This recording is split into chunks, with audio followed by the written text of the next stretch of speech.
I always prided myself on being a rational man, someone who never let emotions cloud his judgment. But as I stood in our dimly lit bedroom, staring at the open suitcase on the bed, my pulse pounded in my ears.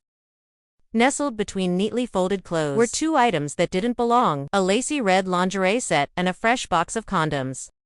My wife, Emily, had told me she was going on a business trip. A last-minute conference out of town. She had kissed me goodbye that morning, her lips lingering a second too long, almost as if she were overcompensating. And now, as I stared at undeniable proof of her betrayal, I felt something snap inside me. I didn't rage. I didn't break anything. Instead, I exhaled slowly, my mind sharpening into something cold and calculating. If Emily thought she could play me for a fool, she was about to learn just how wrong she was. Emily and I had been married for 10 years. We had built a life together, one that outsiders envied: nice house, stable jobs, shared laughter over weekend dinners. But looking back, I saw the cracks now. The late nights at the office. The sudden interest in her appearance. The way her phone was always face down. I should have seen it earlier. Maybe I had, but I hadn't wanted to. Love has a funny way of blinding you to the truth, but now the truth was staring back at me from her suitcase. I had spent my life being the dependable, loving husband. But that version of me, he died the moment I found those condoms. Instead of confronting her immediately, I zipped the suitcase back up exactly as I'd found it. Confrontation was emotional, messy. I wanted something better. Something permanent.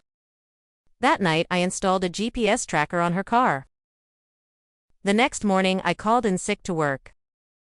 If Emily was truly going on a business trip, the GPS would show it. If she wasn't, well, that was the beginning of my revenge. By noon, my worst fears were confirmed. The tracker didn't lead to an airport or a conference center. It led to a high-end hotel downtown. She wasn't even leaving the city. I was still processing this when my phone buzzed. It was Liam, Emily's coworker. We had never been particularly close, but his message chilled me. Liam, hey man, I don't know how to say this, but I think Emily is stealing money from your joint account. I overheard something at work.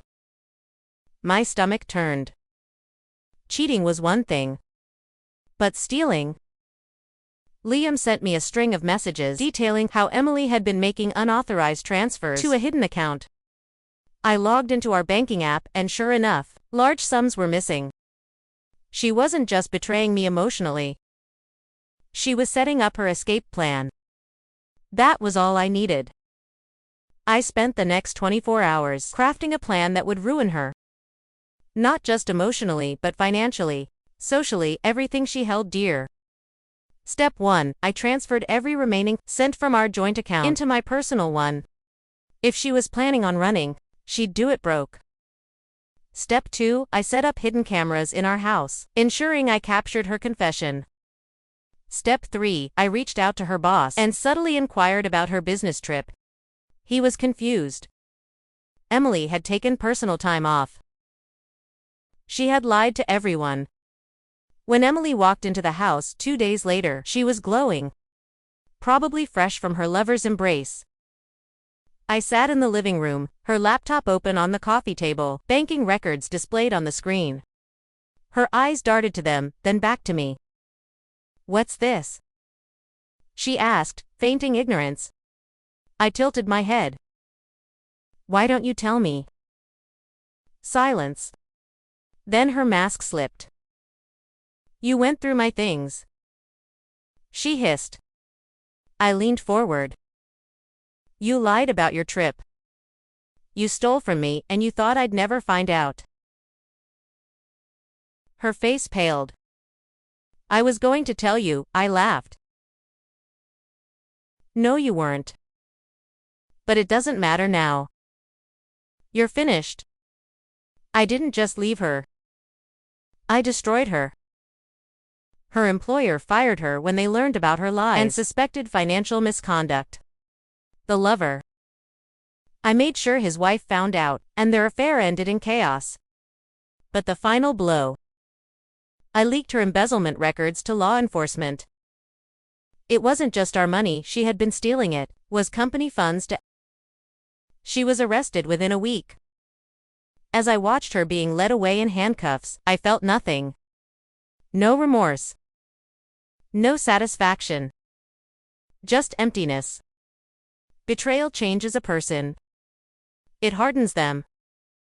I had spent years being the perfect husband, believing in trust and loyalty. But in the end, the only thing that mattered was justice.